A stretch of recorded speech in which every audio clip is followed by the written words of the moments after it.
સફળતા ધ્રુજે છે। આજે આ હોલની અંદર ઉપસ્થિત આપ સૌ આહિર સમાજના વડીલો, આગેવાનો, યુવા દોસ્તો, આમ આદમી પાર્ટીના કાર્યકર્તાઓ, આ વિસ્તારના સુજ્ઞ નાગરિકો અને દૂર દૂરથી તમારો કિંમતી સમય લઈને પધારેલા સૌ સુરત શહેરના મતદારો, બધાને મારા જય દ્વારકાધીશ, રામ રામ, જય ભારત। આજે આ સરસ મજાના સન્માન સમારોહનું અને સન્માન સમારોહના માધ્યમથી મારી વાત હું તમને કહી શકું, આગળનો વિચાર હું તમને કહી શકું એવું પ્લેટફોર્મ પૂરું પાડનાર અમારા આદરણીય માનનીય મથુરભાઈ બલદાણિયા સાહેબ, માનનીય અમારા જૂના અને જાણીતા બાલુભાઈ કાતરિયા સાહેબ, માનનીય ભાઈ શ્રી દિલુભાઈ બલદાણિયા, માનનીય પ્રવીણભાઈ, માનનીય કિશોરભાઈ, અમારી આખી ટીમ કે જે ઘણા લાંબા સમયથી આમ આદમી પાર્ટી સાથે જોડાઈને પોતાનું યોગદાન આપી રહી છે, આખી ટીમનો હું હૃદયપૂર્વક બે હાથ જોડીને આભાર વ્યક્ત કરું છું। આ સિવાય મંચ ઉપર ઉપસ્થિત અનેક આગેવાનો, અમારી પાર્ટીના માનનીય સૌ હોદ્દેદારશ્રીઓ, વિસાવદર વિધાનસભાની ચૂંટણીમાં જેમણે ખૂબ જહેમત ઉઠાવી છે એવા સૌ આદરણીય હોદ્દેદારોનો પણ હું વિશેષ આભાર વ્યક્ત કરું છું। દોસ્તો, આજે ઠેર ઠેર, ગામડે ગામડે જ્યાં હું જાઉં છું ત્યાં લોકોમાં ખૂબ ઉત્સાહ છે, કેટલી બધી ઉર્જા, એટલો બધો ઉત્સાહ, હરખનો કોઈ પાર નહીં, ચારો તરફ એક જ વાત કે જય ગોપાલ કરે છે। પણ આ સફળતાની ઉજવણી છે, જીતની ઉજવણી છે, અને જીતે ત્યારે આખું ગામ ભેગું થઈ જાય એ વાત જમાનામાં નવી નથી, આ તો સદીઓથી હાલતું આવ્યું છે। જે જીતે એની હારે બધા અને હારે એનો કોઈ નહીં। અમારી આ સફળતાની ઉજવણીમાં આખું ગુજરાત જોડાયું છે, પણ આ સફળતાનો પાયો અમારી નિષ્ફળતાથી ચાલુ થયો છે। અમે અમારા જીવનમાં નિષ્ફળ થયા, હાર્યા, પણ હિંમત ન હાર્યા ને ત્યાંથી અમારી સફળતાની શરૂઆત થઈ છે। દોસ્તો, 2022ની ચૂંટણીમાં બધાને, અમને સૌને એવું લાગતું હતું કે આ પાર્ટી કાંઈક કાઠું કાઢશે, પણ ધાર્યું પરિણામ ન આવ્યું, અને ધાર્યું પરિણામ ન આવ્યું એટલે ઘણી અણધારી ઘટનાઓ બની। અનેક લોકોએ આમ આદમી પાર્ટી છોડી દીધી, અને સીધી રીતે છોડીને ગયા હોય તો ભગવાન એને સુખી રાખે, પણ મેણા ટોણા કર્યા। આ પાર્ટીમાં આને અન્યાય થાય છે, આ જ્ઞાતિને અન્યાય થાય છે, આ વર્ગને અન્યાય થાય છે, આને પ્રભુત્વ નથી આપવામાં આવતું, ઓલી જ્ઞાતિનું વધારે હાલે, એવું બધું કેટલો બધો ટીકા ટિપ્પણી ને કચરો ઠાલવીને મૂળભૂત રીતે લોકો નિરાશ થયેલા, હતાશ થયેલા, ઉતાવળમાં કંઈક પામી લેવા દોડતા હતા, કાંઈ ન મળ્યું એટલે માર્ગ બદલી લેવાની ફિરાકમાં હતા, એટલે ઘણા ભાગી ગયા। પણ આમ આદમી પાર્ટીમાં જે લોકો નિષ્ફળતાને જીરવી ગયા, નિષ્ફળતાને પી ગયા, સંયમથી, ધીરજથી, ધગશથી, ધીમા ડગલે હાલતા રહ્યા, એ આજે આ જીતની ઉજવણીનો હિસ્સો બનીને બેઠા છે, એ વાતનું ગર્વ છે। એટલે દોસ્તો, આ વિસાવદર વિધાનસભાની ચૂંટણી પરથી એટલું શીખવા મળે છે કે હાર અને જીત એ જીવનનો હિસ્સો છે, પણ હિંમત ન હારવી એ આપણી ફરજ છે, એ આપણું કર્મ છે। હિંમત નહીં હારો તો દુનિયા એક વખત તમને જીતાડશે, કેમ કે આ સમાજ છે, સમાજથી હોશિયાર દુનિયામાં કોઈ હોતું નથી। સમાજ તમને ચેક કરશે, સમાજ તમને પારખશે, એક વખત નહીં 100 વખત પરીક્ષા લેશે। તમારા ટાંટિયા મજબૂત છે કે નહીં સમાજ ચેક કરશે, એકની એક જગ્યાએ ટકો એમ છો કે નહીં। સમાજ તમારો વાહો ચેક કરશે કે ખમી એક એમ છે ને। સમાજ તમારો કાળજું ચેક કરશે, ફાટી જાય એવું નથી ને। સમાજ તમારું દિમાગ ઠેકાણે છે કે નહીં, દિમાગ ચેક કરશે। સમાજ તમારો હાથ ચેક કરશે, ખજડ છે ઢીલો છે। સમાજ તમારું બધુંય ચેક કરે, અને સમાજને એમ લાગે કે હાથે મજબૂત, ટાંટિયા મજબૂત, વાહો મજબૂત, કાળજા મજબૂત, તો સમાજ દિલ ખોલીને સન્માન આપે છે, માન આપે છે, મત આપે છે, બધું આપી દે છે સમાજ। પણ એ તબક્કા સુધી પહોંચવાની કોશિશ કોને કરવાની છે? સમાજ તો પરીક્ષા લેશે, પણ એ પરીક્ષા આપવાની કોને છે? જેને આગેવાની કરવી હોય, જેને નેતા બનવું હોય, એને આ પરીક્ષા આપવાની છે। મારે આ વાત એટલા માટે કહેવી પડે છે, બધાને છે ને રાજ્યસભાની જગ્યા મળે તો બધા નેતા બનવું છે। મેં તો ગુજરાતમાં કોઈ એવો માણા નથી જે ના પાડે કે મને રહેવા દો। સરળતાથી મળે, ચૂંટણી ન લડવી પડે, સંઘર્ષ ન કરવો પડે, કાંઈ કર્યા વગર સીધી ઘરે આવીને રાજ્યસભા, કેમ કે રાજ્યસભા એવી વસ્તુ છે એમાં જીતે જીતે ને જીતે, લગભગ હારવાનું હોય જ નહીં. એમાં જે પાર્ટીની બહુમતી હોય એનો ઉમેદવાર જીતે. સૌને નેતા બનવું છે. પરીક્ષા કોણ આપવા માંગે છે? પરીક્ષા કોઈ આપવા માંગતું નથી. મારે મારા આજના વક્તવ્યના માધ્યમથી ગુજરાતભરના યુવાનોને બે હાથ જોડીને વિનંતી કરવી છે કે આવો રાજકારણમાં અને પરીક્ષા આપો, મોટી પરીક્ષા આપો, તમામ પરીક્ષા આપો, તમારી જાતને સાબિત કરો, તો સમાજ તમને ટેકો કરવા માટે હંમેશા હારે ઉભો છે. સમાજ એમનામ ટેકો હું કામ કરે? હું છું, અમારી હારે અનેક યુવાનો આંદોલન સમયે બધાય બહાર આવ્યા હતા. સભ્ય તો એ બન્યા, ધારાસભ્ય બધાય બન્યા, પણ ગોપાલ ઇટાલિયા ધારાસભ્ય બન્યો, આખા ગુજરાતમાં ઉજવણી થઈને. ઈ ધારાસભ્ય બનવાની મજા અલગ છે. ધારાસભ્ય તો બધાય આંદોલન વાળા બન્યા ને, જેણે આંદોલન કર્યું વહેલા મોટા બધાય ધારાસભ્ય બન્યા. તો ઈ ધારાસભ્ય ને આ ધારાસભ્યમાં ફરક એટલો છે કે એમણે પાર્ટીની પરીક્ષા આપી, પાર્ટીની પરીક્ષા પાસ થાય એટલે પાર્ટી કીધું ચડાવી દો અને લાઈનમાં રાખી દો. અમે સમાજની પરીક્ષા આપી, સમાજના સુખમાં, સમાજના દુઃખમાં, સમાજની પીડામાં, સમાજની વેદનામાં, જ્યારે જ્યાં જેણે જેમ યાદ કર્યા એવી રીતે અમે યથાશક્તિ સમાજને નમીને સમાજનું કામ કર્યું. તો આજે બધાય સમાજે દિલ ખોલીને આશીર્વાદ આપ્યા. અને આપણે ત્યાં વર્ષોથી એ પરંપરા રહી છે, એ ખાનદાની છે કે આયરના આશરે આવે પછી એને કઈ ઉપાધિ ન હોય. અને આયરનો આશરો એમાં બધું આવી ગયું. હું આશરે ગયો તો મારું હાલી ગયું ભાઈ. એ વાતનો હું રાજીપો વ્યક્ત કરું છું. એ વાતનો હું સમાજનો બે હાથ જોડીને આભાર વ્યક્ત કરું છું. અહીંથી હું ગયો ત્યારે મને ક્યાં કોઈ ઓળખતું હતું, પણ હું તો એક મોટા ખોવડાના આશરે ગયો કે ભાઈ તમારા આશરે આવ્યા છીએ. માણસ નાનો છું પણ કામ મોટું કરીશ. વાત ભલે નાની હોય મારી. અને એ મેં આશરો માગ્યો, તમે બધાએ આશરો આપ્યો, ખૂબ મહેનત કરી. આમાં કોનું નામ લઉં ને કોનું બાકી રાખો. એક એક માણસનું યોગદાન એ યોદ્ધા જેવું યોગદાન છે, સેનાપતિ જેવું યોગદાન છે. દરેકે પોતાની ક્ષમતા બહારની મહેનત કરી છે. એક માણસ 10 કિલો વજન ઉચકી શકે એમ હોય, 100 કિલોનું મણિક ઉઠાવી લે, એવું કામ આ ચૂંટણીમાં એક એક માણસે કર્યું છે. ક્ષમતા બહારની મહેનત. બધાની આંખમાં એક હરખ હતો કે કાંઈક સારું થશે, અને એ હરખ સાથે સૌએ કામ કર્યું. આહી સમાજે મદદ કરી, આહી સમાજના યુવાનોએ મદદ કરી, આગેવાનોએ મદદ કરી, જાહેરમાં મદદ કરી, અલગ રીતે મદદ કરી. સૌનો હું ઋણી છું, સૌનો હું આભાર વ્યક્ત કરું છું. આ તબક્કે દોસ્તો, આ વિસાવદર વિધાનસભાની ચૂંટણી ઉપરથી આપણે 2-5 બાબતોની શીખ લઈએ તો ભલું થાય. આજ ગુજરાત આખામાં અનેક પ્રશ્નો છે.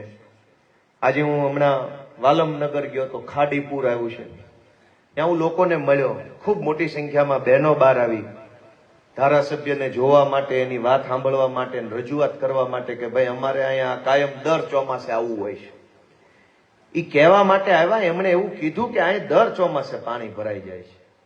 આપણે અહીંયા આ ખાડીમાં પાણી આજે ભરાઈ ગયું, એનાય સમાચાર મને મળ્યા. મિત્રો, મને એ પ્રશ્ન થાય છે, નાગરિક તરીકે, જનતા તરીકે આપણી પાસે 2 રસ્તા હંમેશા છે.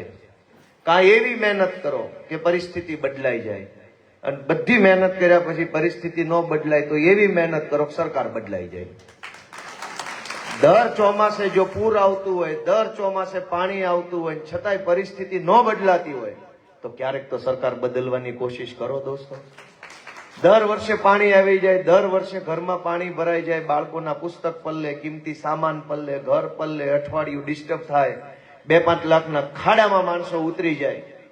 એ હાલત ન બદલાતી હોય તો વિચાર બદલો, પરિસ્થિતિ બદલવા માટે થઈને સરકાર બદલો. એ વિનંતી હું તો બધાને કરું છું દોસ્તો. ક્યાં સુધી આપણે આવું ચલાવશું? આ સુરતની અંદર મને એક સૌથી નહીં ગમતી બાબત આજે હું પહેલી વાર બોલું છું, કેમ કે પહેલા બોલ્યો નથી. મેં હંમેશા એ વાતમાં ધ્યાન રાખ્યું, બધું બોલી નથી નાખવું. અમુક વસ્તુ કામ કરતા જાવી. બધાને ભગવાને સમજણ આપી છે, હારું વિચારશે. આ સુરતની અંદર CR પાટીલ ને સંઘવી જેવા લોકો ઉપર આવ્યા પછી એક આખો ક્રેઝ આવી ગયો ચાપલુસી કરવાનો. બધી જ્ઞાતિના આગેવાનો જાણે CR પાટીલ મોટું પીરાણું હોય એમ ન્યા નમાજ કરે.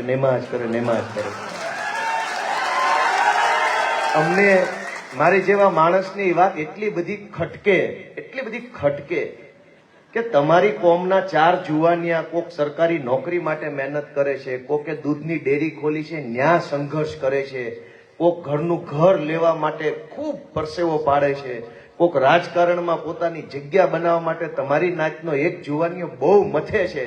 તમે એને કાંઈ માનતા નથી, તમે એને ભાવ આપતા નથી, તમે એને પૂછતા નથી. અને નાચના કહેવાતા બધા નેતા રોજ જાગીને CR પાટીલને નમસ્કાર કરી મારા જેવા જુવાનિયાને ખટકે કે અમે તમારા છીએ, તમે અમારી સામું કેમ નથી જોતા? અમારી ભૂલ હું, અમારો ગુનો હું, અમે શું ખોટું કર્યું છે, કેમ તમે અમારી સામું નહીં જોવો? અને રોજ જાગીને જોવો તો ગમે એ જ્ઞાતિનો પ્રોગ્રામ હોય, પાટીલના ફોટા મારીને ચરણ વંદના હાલતી હોય. અમને એ વાત એવી ખટકે કે આ શું હાલે છે? અને આ ચેપી રોગ સુરતમાં સૌથી વધુ હતો. એમાં કેમ કે તમે વિચારો, સમાજનું ફરજ શું છે? સમાજની ફરજ એ છે કે સમાજની વચ્ચેથી નીકળીને કોઈ છોકરો સંઘર્ષ કરતો હોય તો આંગળી ચીંધ્યાનું પૂર્ણ કરવું એ સમાજની ફરજ હોય. મોટા માણસના ટાંટિયા ઝાલવા 100 જણા તૈયાર હોય છે, નાના માણસનું બાવડું પકડવા એક માણસ તૈયાર નથી હોતો. સમાજનું કર્તવ્ય એ નથી કે નાના મોટા માણસના ટાંટિયા પકડો. સમાજનું કર્તવ્ય એ છે કે નાના માણસનું બાવડું ચાલો.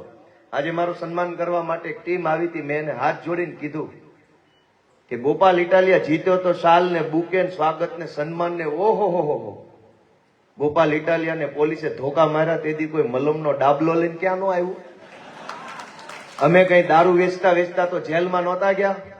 અમે કોઈ ડ્રગ્સ વેચવાની દુકાન નહોતી ખોલીને પોલીસે પકડ્યા હતા? અમે કોઈ જમીન માફિયા નહોતા કે જમીન પચાવી પાડીને જેલમાં ગયા તો સમાજ છોડાવવા નહીં આવે? સમાજની લડાઈ લડતા આમ જનતાનો મુદ્દો ઉઠાવતા જેલમાં ગયા. મથુરભાઈ મારી હારે અહીંયા ઉધના પોલીસ સ્ટેશનમાં, ભાઈ હરેશભાઈ હતા, બાલુભાઈ અનેક વખત ડિટેન થયા છે. CR પાટીલ, સંઘવી કેવા લોકો છે અને આપણે કઈ ભૂમિમાંથી આવીએ છીએ, આપણો વારસો શું છે, આપણું ખાનદાન શું છે? આપણે તો ધરતીમાંથી ધાન પકવી મહેનત કરી પરસેવાના પૈસે જીવવા વાળી કોમના માણસો છીએ. આપણને આવા 2 નંબરની કમાણી ઉપર પડી બેઠેલા નેતાઓની આગળ પાછળ ફરવું પોહાય કેવી રીતે? મને તો એક યુવાન માણસ તરીકે એ વાતમાં લોહી ઉકળી ગયું. અમે સંકલ્પ કર્યો કે હારવી કે જીતવી એ 1000 હાથવાળો નક્કી કરશે, પણ બાંધી લેવું એ હું નક્કી કરીશ અને બાંધી લેવાનું. અને એમાં મેં ક્યાંય દહીં દૂધમાં પગ નથી રાખ્યો. અનેક વખત એવા સંજોગ આવ્યા કે રાજકારણમાં આવવાની ધગશ તો ઘણી હોય. હું ઘણા જુવાનિયાને ઓળખું છું અલગ અલગ જ્ઞાતિના, પણ પાછા પડી જાય. મને મારી નાતમાંથી ટેકો નહીં મળે, અમારી નાતમાં ભાજપનો વેલાભાઈને ટિકિટ મળી એટલે મને ટિકિટ નહીં મળે, મને મત નહીં મળે, અમારો સમાજ ઓલી પાર્ટીમાં છે, ઓલી પાર્ટી. મિત્રો, મારે યુવાનોને એક વિનંતી કરવી છે કે આપણે કોણ છીએ આ બધું નક્કી કરવા વાળા કે આપણો સમાજ ક્યાં મત આપશે અને કયા નેતાને મત આપશે? આપણા હાથમાં એટલું જ છે કે હું મારી ક્ષમતા સમાજને કેટલી હદ સુધી બતાવી શકું એમ છું. મંડો બતાવવા જોવા વાળો હજી ખૂણામાં કોક માણા બેઠો છે. ગોપાલ ઇટાલિયા એ વાટે રે કે મને મારી નાત મત આપશે તો હું 100 વર્ષે ચૂંટણી ન જીતું, પણ ગોપાલની અંદર કવત ઈશ્વરે કેટલું ભર્યું છે એ મંડો બતાવવા તો હશે એટલા બધાય મત આપશે કે નહીં છોકરો બળુકો છે. રાજનીતિમાં યુવાનોએ આગળ આવવાની જરૂર છે, પણ મૂંઝાવાની જરૂર નથી. હજારો છોકરા મૂંઝાઈ જાય છે. મને ટિકિટ નહીં મળે, મને હોદ્દો નહીં મળે, હું જીતી શકીશ કે નહીં જીતી શકું, મારી પાસે પૈસા નથી, મારો પ્રચાર કોણ કરશે, ઓલો મારા વિરોધમાં છે, ઓલો મારા વિરોધમાં છે, આણે મારા વિરોધમાં પોસ્ટ મૂકી, આણે વિડીયો બનાવ્યો. આવી નાની નાની વસ્તુ એક ઉગતા નેતાને દબાવી દે છે. જોકે મારી જેવા કાબા માણામાં તો ઉપાધિ નથી, ગમે એવું બોલે નહીં. મને તો કોઈ દી કઈ ફેર જ ન પડે. હું તો 2 રોટલી વધારે ખાઈ લો ને વિડીયો જોતા ખાવ પાછો. દાંત કાઢતો જાવ, ખાતો જાવ, આનંદ આવે કે ઓહો કેવા કેવા માણસો આપણું નામ લે છે. મારી જેવા નાના માણાનું નામ મોટા માણા લે તો અમને શેર લોહી ન ચડે? નગર જે લોકો બોલવાના પૈસા લેતા હોય આપણું નામ મફતમાં બોલે, એનાથી સારું જીવનમાં હોય હું? એનાથી સારું કઈ હોય જ નહીં ને. હા, મફતમાં ગોપાલ ઇટાલિયા નામ આવે, છાપામાં આવે, ટીવીમાં આવે, સ્ટેજ ઉપર આવે. હું એ વાતને એન્જોય કરું છું, મજા આવે છે. પણ મારી દોસ્તો એ વિનંતી છે કે આગળ આવો, નિરાશ ન થાવ, હતાશ ન થાવ. પરીક્ષા આપો, બધા જીવનની પરીક્ષા આપશો તો સમાજ તમને ખૂબ આપશે. પાર્ટીમાં કામ કરવા માટે થઈને ઘણીવાર મેં એવું જોયું છે. હું જયારે પાર્ટીનો પ્રદેશ પ્રમુખ હતો તો અલગ અલગ પાર્ટીની અંદરના કાર્યકર્તા બહારના લોકો કે તમારી પાર્ટીમાં ફલાણા જિલ્લાનો પ્રમુખ ઓલી જ્ઞાતિનો હોવો જોઈએ, આ જ્ઞાતિને આ હોદ્દો આપવો જોઈએ, ઓલાને ઓલો હોદ્દો આપવો જોઈએ. દોસ્તો, આપણે એક વાતને મગજમાં ફિટ કરવાની જરૂર છે કે વ્યક્તિ પાર્ટીના હોદ્દાથી મહાન નથી. પાર્ટીનો હોદ્દો તો આજ છે, કાલ નથી. આ પણ ખૂણાની ખુરશીમાં બેહાડી દીધો તો એનાથી નેતા નહીં કોઈ બની જાય. નેતા બનવા માટે 4-5 સૌથી મહત્વની બાબત છે જે નવી પેઢીના જુવાનિયા હોય શીખવા જેવી છે. નેતા બનવાનો સૌથી મોટો ગુણ છે સહન શક્તિ. જેટલું આપણી હારે અન્યાય થાય, અત્યાચાર થાય, આપણને એમ લાગે કે બહુ ખોટું છે, બધું તમે સહન કરી જાઓ અને દરિયા જેવું પોળું દિલ રાખો તો દરિયા જેવડો પ્રેમ મળે. નાની નાની વાતમાં તમને વાંધા પડવા મને, મારું નામ માઇકમાં ન લીધું, મારો ફોટો નથી, આ જગ્યાએ ફોટો નાનો કરી નાખ્યો, આ ગોપાલભાઈના ભાષણમાં મારું નામ ન બોલ્યા, મેં આટલું કર્યું મને બોલાવ્યો નહીં, પહેલી લાઈનમાં બેહાડ્યો નહીં, અમારા સમાજનું નામ લીધું નહીં, આ માણસને બોલાવ્યો નહીં. આ બધી વસ્તુ જીવનમાં ક્યાંય પહોંચાડતી નથી. આપણે આપણી નાની દુનિયામાં મજા લઈએ છીએ. આપણી 5 જણાની ટોળકી આપણને ઉશ્કેરે, તારું નામ ન લીધું, તું ફેસબુક પર પોસ્ટ મૂક ને ગોપાલભાઈને ટેગ કર. ગોપાલભાઈને કાંઈ ફરક પડતો નથી. આપણે વાહે રહી જાવી છે. આમાં નેતા બનવાનો પહેલો ગુણ છે કે કાળજું મોટું કરવું, હૃદય વિશાળ કરવું. હું ચૂંટણી જીત્યો પછી મેં 2 વખત મારું દિલ મોટું કર્યું કે કાંઈ વાંધો નહીં, ભૂતકાળમાં મારાથી કાંઈ ઈ સ્વભાવ, ઈ સમજણ, ઈ ઉંમર પ્રમાણે હું કાંઈ બોલ્યો. હવે સમાજે મને મોટી જવાબદારી આપી છે, વજનદાર માણા બનાવ્યો છે, મારી ઉપર ભાર મૂક્યો છે, તો હું વિનમ્ર બનું છું અને ભૂતકાળની ભૂલની માફી માંગી અને હવે તમારા આશીર્વાદથી આગળ વધવા માંગુ છું. અને ઈ વાત મેં બધા પ્લેટફોર્મ પર કીધી, કેમ કે વિનમ્ર નહીં બનીએ, સંયમ નહીં રહ્યો જીવનમાં તો કોઈ આગેવાની બનવા નથી. દોસ્તો, આ વિસાવદરની વિધાનસભાના જીતની સફળતાના સારથી તરીકે મારે અમારા 2 ખાસ આગેવાનને યાદ કરવા પડે. અમારા માનનીય પ્રવીણભાઈ રામ, એમણે ખૂબ મહેનત કરી છે. દોસ્તો, 2015માં જયારે હું સરકારી નોકરીમાં હતો, આમાંથી અડધા આમ આદમી પાર્ટીમાં નહોતા. એ સમયે ઇકો ઝોનની લડાઈ પ્રવીણભાઈ રામ લડતા હતા. એની ઉંમર બહુ નાની હતી અને તેમ છતાંય હજારો લોકોની આગેવાની લીધી, અવાજ ઉઠાવ્યો, ઇકો ઝોનની લડાઈને મજબૂત બનાવી અને 2015 થી લઈ 2025 સુધી એ લડાઈનું નેતૃત્વ કર્યું. વિસાવદર અને ભેસાણના અનેક ગામડાઓની અંદર ઇકો ઝોન લાગે છે. પ્રવીણભાઈની 10 વર્ષની મહેનતના કારણે પ્રવીણભાઈ ઉપર જનતાનો ભરોસો છે કે આ માણસ લડી બતાવશે. એ ભરોસાના કારણે વિસાવદરમાં ઇકો ઝોનના જે ગામડા છે એમાં ખૂબ આશીર્વાદ અમને મળ્યા. એ બદલ પ્રવીણભાઈનો અમે આભાર વ્યક્ત કરીએ છીએ. અમારા ધારાસભ્ય માનની હેમંતભાઈ ખવા, એ બહુ રાજકીય કુનેહવાળા માણસ છે. હરદા બાપાનું રાજકારણ છે 50 વર્ષનું અને એમના વારસામાં પછી હેમંતભાઈ ખવા અત્યારે ધારાસભ્ય છે. આમ તો 3 પેઢીથી રાજકારણમાં છે, એટલે એની રાજકારણની સમજણ, આવડત, કૂટનીતિ જે કાંઈ કહી શકાય એ એના લોહીમાં છે. હેમંતભાઈ આમ મારી જેમ ભાષણ કરવાથી આગા ભાગે કાયમ અમે કહીએ કે ભાઈ 2 શબ્દો કયો, મને કે ઈ ન આવડે, મને તમે બીજું ગોઠવવાનું કે હું ગોઠવી દઉં.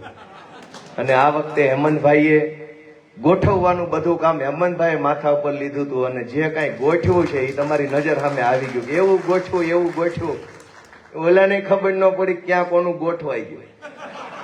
અને તમે વિચારો, જામનગર જિલ્લાની ટીમને વડાલ જિલ્લા પંચાયતની જવાબદારી સોંપી હતી. ભાજપ એમ માનતું હતું કે ભાઈ વડાલ છે એ પહેલો રાઉન્ડની મતગણતરી છે. ચોકી, ભિયાળ, કેરાળા, કાથરોટા, વડાલ, ડેરવાણ, આ બધા ગામડાઓ પહેલા રાઉન્ડની મતગણતરીમાં આવે.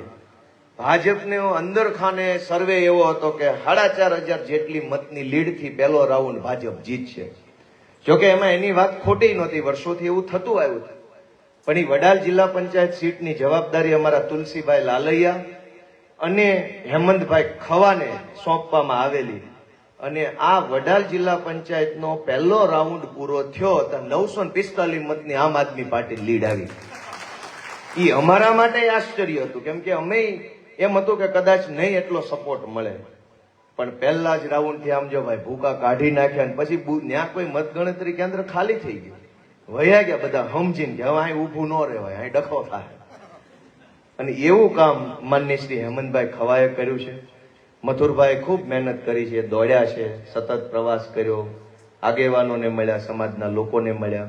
ન્યાનાય અમારા ઘણા કાર્યકર્તાઓ છે, મને બધાના નામ આવડે છે પણ હું બધું નામ લેતો નથી, પણ વિશેષ બધાનો હું આભાર માનું છું.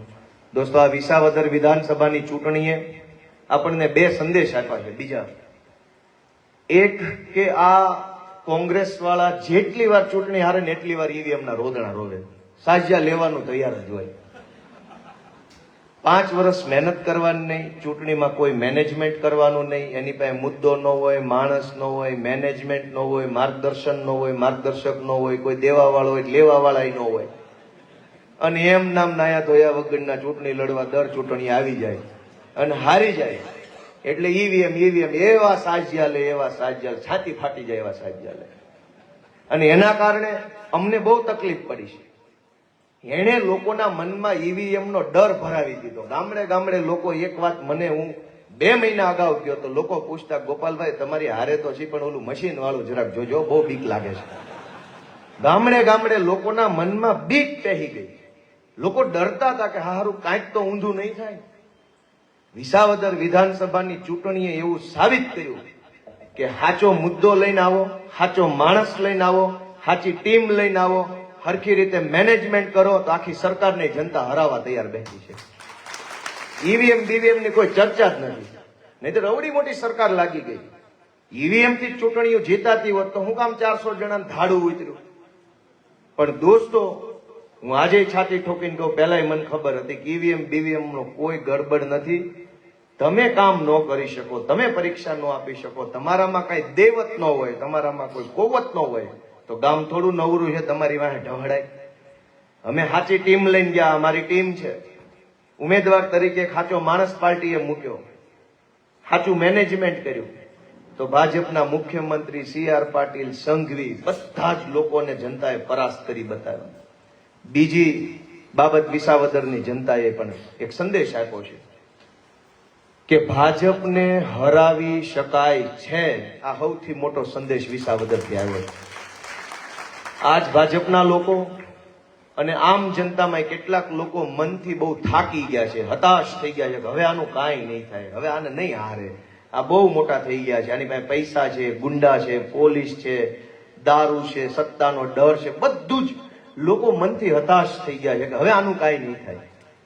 પણ વિસાવદરની જનતાએ આપણને સંદેશ આપ્યો છે કે તમે ધારો તો આખી સરકારને હરાવી શકાય છે. તમારે ધારવું કે ન ધારવું એ તમારા હાથમાં છે. દોસ્તો, ભાજપની સરકારમાં દમ નથી, ભાજપની સત્તામાં કોઈ બળ નથી, ભાજપના પૈસા, ભાજપની પોલીસ, ભાજપના ગુંડા, ભાજપનો દારૂ, ભાજપનો ડર, એમાં તાકાત નથી. તાકાત આપણા મનની અંદર તાકાત છે. આપણું મન જે દિવસે સંકલ્પ લઈ લે છે કે આ ચોરને ભગાડવા છે, તેથી દુનિયાની કોઈ તાકાત આપણને રોકી નહીં શકે. દોસ્તો, આપણે કેટલું સહન કરીએ તમે વિચારો.